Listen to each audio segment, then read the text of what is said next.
Olá, pessoal. Já estamos de volta. Podemos continuar? Então vamos lá continuar o nosso estudo das notas promissórias. Na primeira parte da nossa aula, nós terminamos dizendo que a nota promissória, para ser considerada uma nota promissória e, portanto, para se sujeitar ao regime cambial, ela deve preencher alguns requisitos formais. Nós vimos quais são. Lembrando aqui, a nota promissória deve ter a denominação nota promissória ou termo equivalente na língua em que ela for emitida. No caso do Brasil, tem que estar escrito lá em português. Tem que ter soma de dinheiro a pagar, é uma obrigação de pagar quantia. Tem que ter o nome do beneficiário, a pessoa a quem será paga. Tem que ter também o nome do emitente com a sua assinatura de próprio punho ou assinado por procurador com poderes especiais, tá bom? Bom, se a nota, repito, não preencher esses requisitos, ela não é considerada nota promissória. Então, algumas observações para demonstrar essa situação. Primeiro, imagine uma nota promissória emitida ao portador, ou seja, sem identificação do beneficiário. Pode isso?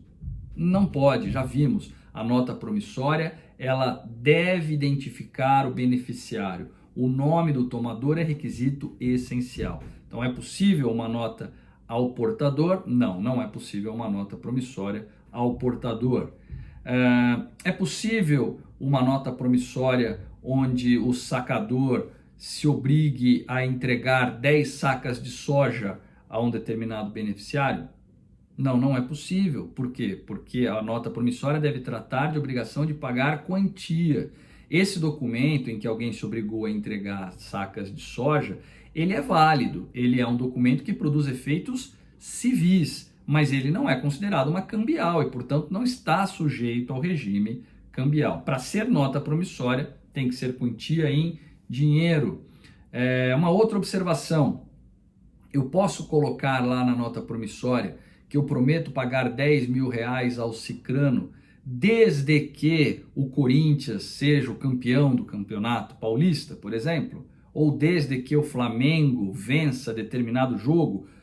Não posso. Nota promissória, ela deve ser incondicional, é uma obrigação incondicional. Eu não posso, não será nota promissória se o documento constar uma obrigação com condição, seja ela suspensiva, seja ela resolutiva. A nota promissória é obrigação incondicional de pagar quantia em dinheiro.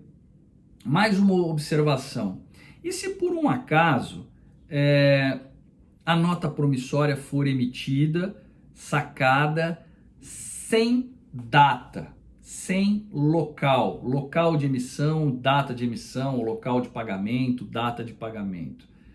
Será que ela se desnatura como nota promissória?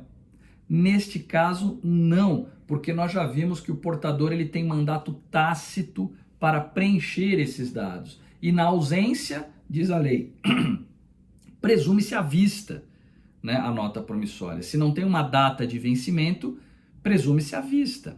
Né? E vai ser paga onde? Vai ser paga, presume-se, a lei diz isso, ela é pagável no local do saque. Né? Se consta lá o local onde ela foi emitida, é lá que se presume deverá ser paga, ou então no local mencionado junto ao nome do subscritor.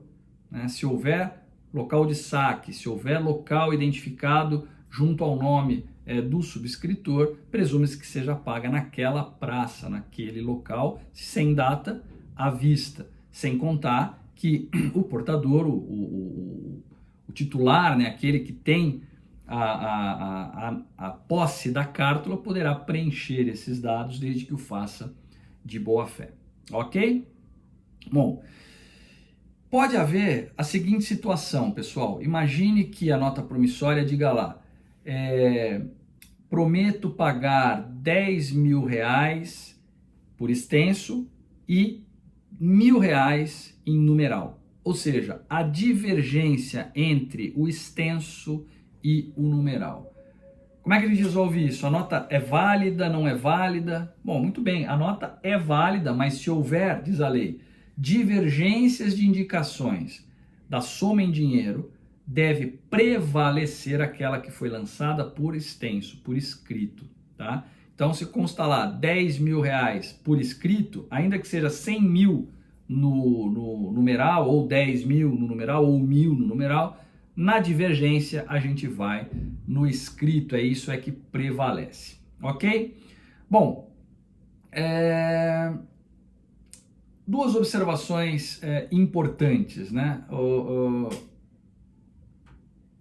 Duas observações, vamos lá. A primeira é que existem elementos essenciais da nota promissória sem os quais ela se descaracteriza, e existem esses elementos que eventual divergência ou ausência podem ser supridos, e a lei diz isso, né? Relação ao local, a vencimento, já vimos que é possível fazer essa complementação em relação à divergência de dados. Temos uma regrinha aqui para resolver eventual divergência, e já vimos também que é possível que o portador de boa-fé complete esses dados que não constavam no momento da emissão, desde que ele esteja de boa-fé. Então aqui é a observação importante. Se há necessidade de que ele esteja de boa-fé para fazer o preenchimento, evidentemente que admitirá, se deve admitir prova em contrário no caso de má-fé do devedor. Vai haver uma discussão nesse sentido, né? O credor diz, não, eu preenchi e preenchi corretamente. O devedor pode dizer, não preencheu corretamente, porque não foi assim o combinado, e aí você deve dar a oportunidade para que ele prove isso, demonstre. E se ele o fizer, evidentemente que a nota promissória estará descaracterizada como título de crédito, porque foi preenchida de má-fé. Esse tipo de discussão, vez ou outra, aparece na prática do dia a dia, né? Vez ou outra nós temos discussões nesse sentido. Bom, vencimento e local de pagamento da nota promissória. Qual é a regra? Será pagável à vista a nota promissória que não indicar a época do vencimento. Se não tem indicação de vencimento, regra, paga à vista. Será pagável no domicílio do emitente a nota promissória se não indicar o local de pagamento, ou seja, não tem local de pagamento, a lei resolve, é no domicílio do emitente, tá? É facultada também, é importante que se diga, a indicação alternativa de local de pagamento, e aí o portador poderá ter o direito de optar, ou seja, 2 ou 3 lugares em que ela possa ser paga, e aí o portador poderá cobrá-la ou apresentá-la em qualquer um desses locais, ok? Em relação ao vencimento, a nota promissória ela pode ser sacada para vencimento à vista, né, e quando não há data exposta ali, colocada no título, presume-se à vista. Ela pode ser sacada a dia certo, ou seja, com uma data de vencimento. Olha, a data é dia 18 de outubro de 2020. Então, a partir de 18 de outubro de 2020, aquele título venceu, a data chegou e, portanto, ela se torna exigível. Aquela quantia representada pela nota promissória se torna exigível. E a terceira forma é a tempo certo da data. Nesse caso, a tempo certo da data, eu digo, olha, a nota promissória poderá ser paga dentro de 30 dias ou a partir de 40 dias. Né? Aí nós temos aí a tempo certo da data, ok? A época do pagamento deve ser precisa e única para toda a soma devida, ou seja, não pode haver dúvidas acerca da data do vencimento ou da época do vencimento, e também não é possível você fazer vencimento parcelado, né? Olha, parte da dívida vence aqui, parte da dívida vence lá. Não, toda aquela quantia representada pela nota promissória deve ser vencida ao mesmo tempo, num único momento, ok? Tranquilo? Bom, é muito comum também que se possa colocar esse acerto termo, né, vencimento a certo termo da vista. Você exige ali um visto do subscritor, e aí a partir do visto do subscritor começa a correr o prazo para vencimento. Por exemplo, 30 dias a contar do visto do subscritor. Se o subscritor, que é o emitente, se recusar a dar o visto, cabe protesto, né, para forçar então o vencimento, o início do prazo para o vencimento da nota promissória. Por fim, para a gente fechar nota promissória, eu disse a vocês que se aplica a nota promissória àquela regulação da letra de câmbio naquilo que é possível, né, com as modificações necessárias, né.